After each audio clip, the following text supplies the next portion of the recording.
Hello everyone, आज की news देखते हैं। दिल्ली हाई कोर्ट का फैसला, दादा दादी की प्रॉपर्टी पर माता पिता के जीवित रहते पोते पोतियों का अधिकार नहीं है। खबर क्या है?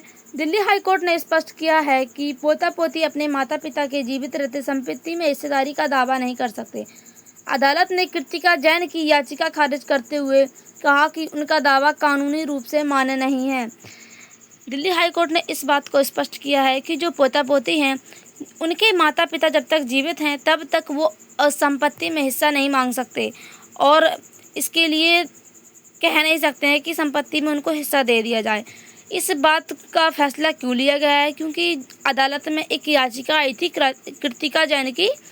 उन्होंने अपने पिता पर और अपनी बुआ पर इस बात को पर मुकदमा किया है, तो कानूनी रूप से इस बात को मान्य नहीं किया गया है। कृतिका जैन ने अपने पिता राकेश कुमार जैन पर और अपनी बुआ नीना जैन पर इस बात का मुकदमा किया था, क्योंकि जो उनके दादाजी हैं स्वर्गीय पवन कुमार, उनकी संपत्ति पे उनको 1/4 का हिस्सा चाहिए था।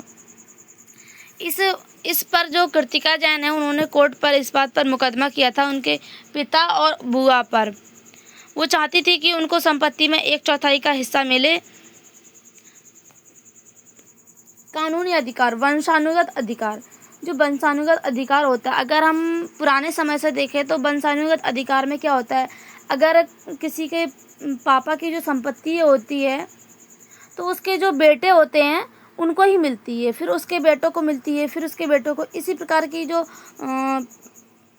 प्रक्रिया है वो चलती चली आ रही है। तो इसी प्रकार से अगर हम वंशानुगत समझें तो उसमें क्या होता है, उनके पिता हैं, उनकी संपत्ति को उनके बेटे को मिलेगी, उनकी बेटे की संपत्ति को उनके बेटे को मिलेगी। इस प्रकार होता है वंशानुगत अधिकार। उसके बाद अगर हम देखें तो संपत्ति का अधिकार। संपत्ति का अधिकार में क्या होता है, जब तक जो दादा दादी के बेटे जिंदे हैं, बेटा और बेटी जिंदा हैं, तब तक जो दादा दादी की संपत्ति है उनके बेटा और बेटी की होगी। और जो दादा दादी के पोता पोती हैं वो इस संपत्ति में हिस्सेदारी की मांग नहीं कर सकते हैं, क्योंकि जब तक उनके बेटे जिंदा हैं तब तक वो हिस्से की मांग नहीं कर सकते हैं। जब जो उनके दादा दादी के बेटे और बेटी है वो जब जीवित नहीं रहेंगे तो उसके बाद जो है उनके जो पोता पोती हैं उस संपत्ति में हिस्से की मांग कर सकते हैं और हिस्सा ले सकते हैं। यह फैसला हिंदू उत्तराधिकारी अधिनियम 1956 के प्रावधानों के अनुसार लिया गया है।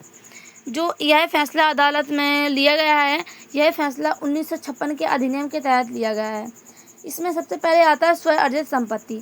स्वयं अर्जित संपत्ति का मतलब है कि जो दादा दादी हैं उन्होंने अपनी मेहनत से जिस संपत्ति को कमाया है वो संपत्ति सबसे पहले उनके बेटों को मिलेगी। उसके बाद अगर जब उनके जो बेटे और बेटियां हैं वो अगर जीवित नहीं रहते तो उसके बाद उनके जो पोता पोती हैं उनको संपत्ति मिलेगी। उसके बाद अगर हम पैतृक संपत्ति में देखें तो जो पैतृक संपत्ति होती है वो पुराने समय से चली आ रही संपत्ति होती है। जैसे कि किसी के जो दादा हैं, दादा के बाद उसको बेटे को संपत्ति मिलती, पीढ़ी दर पीढ़ी वो संपत्ति चली आ रही होती है। तो उस संपत्ति में जो है पोता पोती है वो जन्म से ही उसमें मतलब अपनी संपत्ति मांग सकते हैं और उनका अधिकार होता है उस पर। इसके उद्देश्य क्या है? कानूनी स्थिति को साफ करना।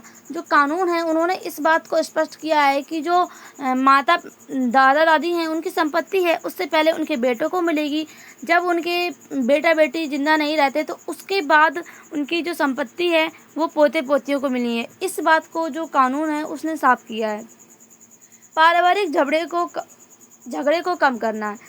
इससे जो है परिवार में झगड़े होते रहते हैं, क्योंकि जो बेटे हैं वो बेटी के जो बेटे हैं वो अपने पिता से लड़ते रहते हैं संपत्ति के लिए। तो इस प्रकार से जो झगड़े हैं उनको कम किया जाएगा अगर इस कानून को लागू हो जाएगा तो। न्याय और संतुलन बनाए रखना। अगर हम देखें तो इस प्रकार से जो वंशानुगत चली आएगी संपत्ति, तो उस प्रकार से जो है अगर उसके जो दादा दादी के जो बेटे बेटियां हैं उनको मिलेगी संपत्ति, उसके बाद उनके जो पोते हैं फिर उनको मिलेगी। तो इस प्रकार से एक संतुलन बना रहेगा और इससे अच्छे तरीके से न्याय बना रहेगा। संपत्ति का असली हकदार तक पहुंचाना। जो संपत्ति होती है, जैसे कि अगर हम देखें किसी की जो दादा दादी हैं उनकी संपत्ति है, उनके जो बेटे हैं उनको पहुंचाई जाती है, उसके बाद फिर उनके बेटे हैं उनको दी जाती है। तो ऐसा होता है कि अगर जो इस संपत्ति का पहले हकदार है उसको पहले संपत्ति मिलेगी, जो बाद में है उसके बाद उसको मिलेगी। तो सबसे पहले दादा दादी की जो बेटे बेटियां होती हैं उनको संपत्ति मिलेगी, उसके बाद उनके जो पोते पोतियां होते हैं फिर उनको संपत्ति मिलेगी। निष्कर्ष क्या है? दिल्ली हाईकोर्ट ने साफ किया है कि दादा दादी की संपत्ति पर पोते पोती का सीधा अधिकार नहीं है। पहले हक उनके बच्चों का होता है। पोता पोती केवल तब हकदार बनते हैं जब उनके माता पिता का निधन हो चुका है। इस फैसले का उद्देश्य पारिवारिक झगड़े को रोकना, उत्तराधिकार की प्रक्रिया स्पष्ट करना, अनावश्यक मुकदमों को कम करना है। यानी कि जो दिल्ली हाई कोर्ट है उन्होंने इस बात को स्पष्ट किया है कि जो दादा दादी की संपत्ति है वो सबसे पहले उनके बेटों को मिलेगी, बेटों के बाद उनके पोते को मिलेगी। मतलब जब तक माता पिता जिंदा हैं तब तक जो पोते हैं वो इस बात के लिए मतलब दबाव नहीं डाल सकते हैं कि इस संपत्ति को हमें दो। उनके लिए संपत्ति तभी होगी जब उनके माता पिता का निधन हो चुका होगा।